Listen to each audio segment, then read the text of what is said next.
It was early, way too early for anyone to be tearing through my land like that. I woke up to the unmistakable sound of a backhoe, its claws ripping through the earth, tearing into the ground as if it had a personal vendetta against my grandfather's pecan grove.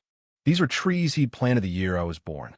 Diesel fumes mixed with the thick scent of freshly torn dirt, and I could hear the hydraulic screech of the machine cutting through 40-year-old wood.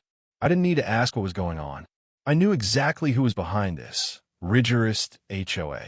And that morning, they made the biggest mistake of their lives. Standing there, right on my land, was the foreman waving a permit signed by Veronica Ashworth, the HOA president, a woman who was also a real estate agent and someone who called a $900,000 ranch an eyesore. She'd made up her mind.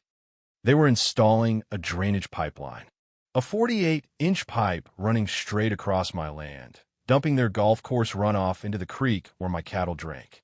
They thought it was just business. Me? I was already playing a much longer game. So let me ask you this. What would you do if someone tried to steal your land with fake paperwork?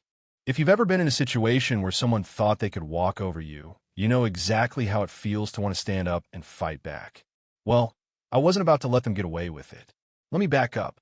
My name's Rex Dalton.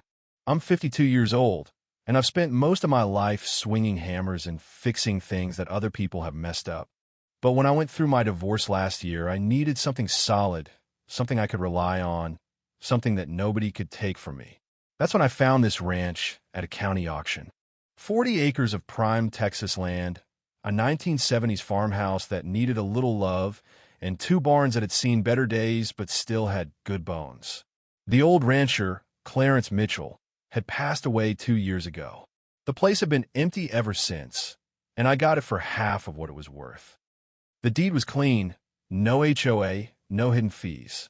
And let me tell you, the first time I stepped on that land, gravel crunching under my boots, morning mist rolling over the pastures, it felt like something out of a postcard. I could almost hear Clarence's old tractors still humming in the barn. The place was mine. No one was going to take it from me.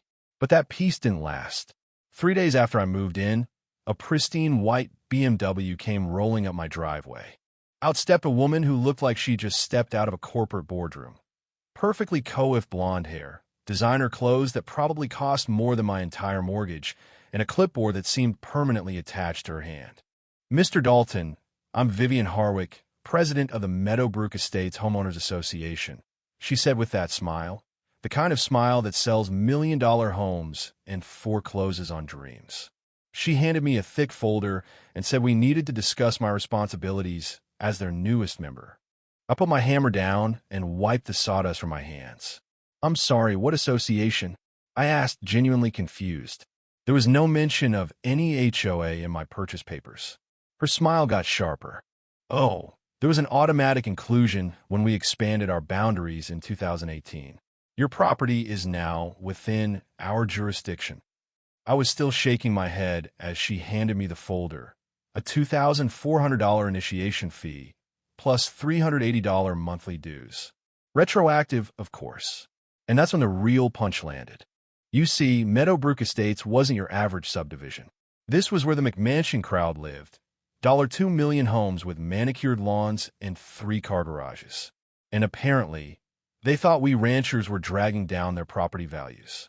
I told Vivian that Clarence Mitchell never signed any of this, but she dismissed it all like it was beneath her. Property boundaries speak louder than individual consent, she said. It wasn't just about community standards. It was about forcing us out so developers could turn our land into more subdivisions. I wasn't just some guy who'd roll over. I didn't back down for bullies. 2 weeks later, I got a certified letter, a notice of intent to foreclose, signed by Vivian herself. She was using something called HOA Superlien Authority to claim my ranch as collateral for a debt I didn't owe. The letter demanded $88,000, or they'd start foreclosure proceedings. Now, I've been through a lot of bureaucratic nonsense in my time, but this was something else. I went down to the county courthouse, spent 3 days buried in records, and found something that made me madder than a hornet in a honey jar. Clarence's land predated Meadowbrook Estates by 30 years. They had no legal right to claim anything let alone impose new fees. But that wasn't enough. Vivian and her HOA weren't backing down. So I started building my legal case, researching property laws, talking to neighbors like Bobby and Maria, and gathering evidence. And then Bobby dropped the bombshell. Vivian and the HOA had expanded their boundaries to include ranch properties specifically to raise money for a new community center. They were bankrupt, desperate for cash, and using us ranchers as their personal ATM. That's when I knew I had to flip the script. I hired a lawyer, Sarah Brennan, who confirmed my hunch. Vivian had overstepped in every way. I wasn't just fighting for my land, I was fighting for my neighbors too. Together, we could bring her down. But Vivian wasn't done. She started spreading rumors, trying to damage my reputation. Jobs I was counting on disappeared. But here's where she made her first big mistake.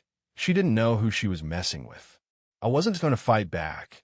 I was going to take her down piece by piece. I got strategic. I filed public records requests, started documenting every violation, every suspicious expense. I pulled together a legal fortress. Sarah reviewed everything, making sure I was in the best position possible. And when Vivian started making things personal, that's when it really started to backfire. She made her move public, spreading lies on social media, even trying to get my daughter kicked out of her high school's homecoming court. But what she didn't know was that small-town parents talk to each other, and they don't take kindly to bullies. We turned the tables.